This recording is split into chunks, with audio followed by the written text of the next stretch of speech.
أسس بالعربي. مشاهدي أسس بالعربي، أهلا وسهلا بكم في الحلقة الأولى من كورس المدرب الشخصي المعتمد من نسم. شرح بالعربي ألا هو بعنوان The Modern State of Health and Fitness، الفصل الأول. من المواضيع اللي هندرسها مع بعض النهاردة رقم 1 Distinguish a Fitness Professional's Roles Within the Allied Health Industry. وهنا هناخد دور المدرب الشخصي في الصناعة الصحية أو المنظومة الصحية ككل، ودور المدرب الشخصي بيكون فيها عامل ازاي. رقم 2 Identify the most prevalent chronic health condition affecting modern society. وهنا هنعرف ايه اكتر المشاكل الصحية اللي بقت منتشرة اليومين دول زي السمنة، السكر، الضغط، وازاي بقى الحاجات دي كلها بتأثر على قرار العميل انه يتمرن ولا لا. رقم 3 Differentiate evidence-based practice from fitness feed and myth.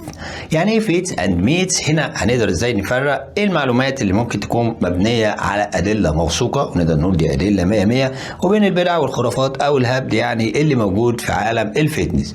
فكونك مدرب لازم تكون قادر تفرق ما بين الاتنين، عشان ببساطة أي عميل هيجيلك هيبقى عنده أفكار غلط وأنت لازم تصححها له.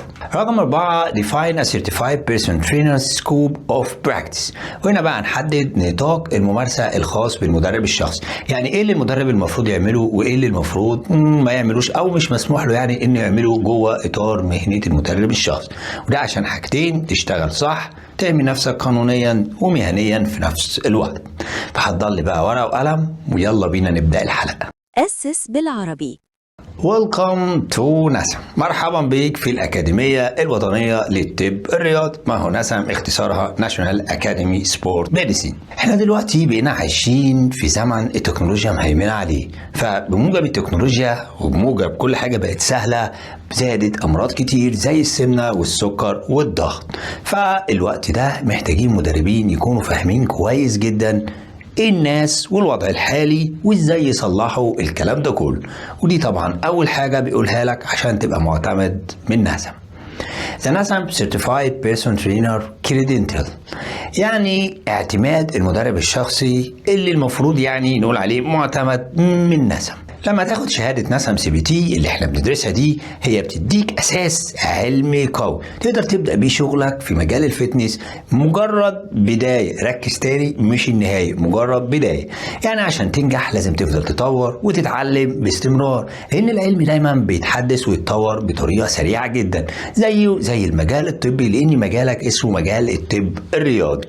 طبعا في أحدث أساليب تدريب، معلومات لازم تكون دماغك على طول حاضرة. بالطريقة دي هتقدر تفرق ما بين المعلومات الغلط والهبد اللي بيحصل، وكمان تقدر تصحح للعملاء وتمرنهم بطريقة أفضل ومتطورة. Evidence Based Practice، وهنا معناها الممارسة القايمة على الأدلة. ممارسة إيه؟ عشان أقدر أخد قراراتي كده كمدرب شخصي لازم أكون قراراتي دي مبنية على علم مش على الترند. نركز في الكلام ده كله.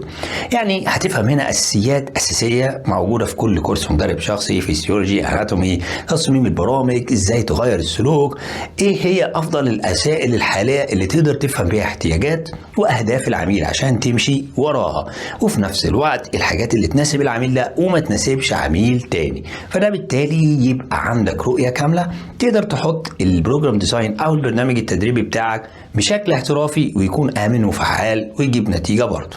Integrated Training and the OPT Model. كورس نسم كله CPT بيعتمد على حاجة اسمها ال OPT Models، اللي هو تدريب الأداء الأمثل Optimum Performance Training. يعني عايز يقولك إن البرنامج ده قايم على أساس علمي يشتغل مع كل الناس، اللي عايز يخس يخس، اللي عايز يبني عضل، اللي عايز يحسن الأداء. الفكرة إن البرنامج الصح لازم يكون شامل جميع عناصر اللياقة البدنية: مرونة، بالانس، كارديو، ريزيستنس، تمارين ريزيستنس. كل ده بيكون مهم جدا. يعني ما ينفعش تكيف الجسم على القوة بس وما عندوش مرونة، ما ينفعش تخلي حد يتمرن على الكارديو بس وما عندوش قوة عضلات. عشان كده OPT موديلز بيقدم لك النموذج اللي تقدر. أسس بالعربي.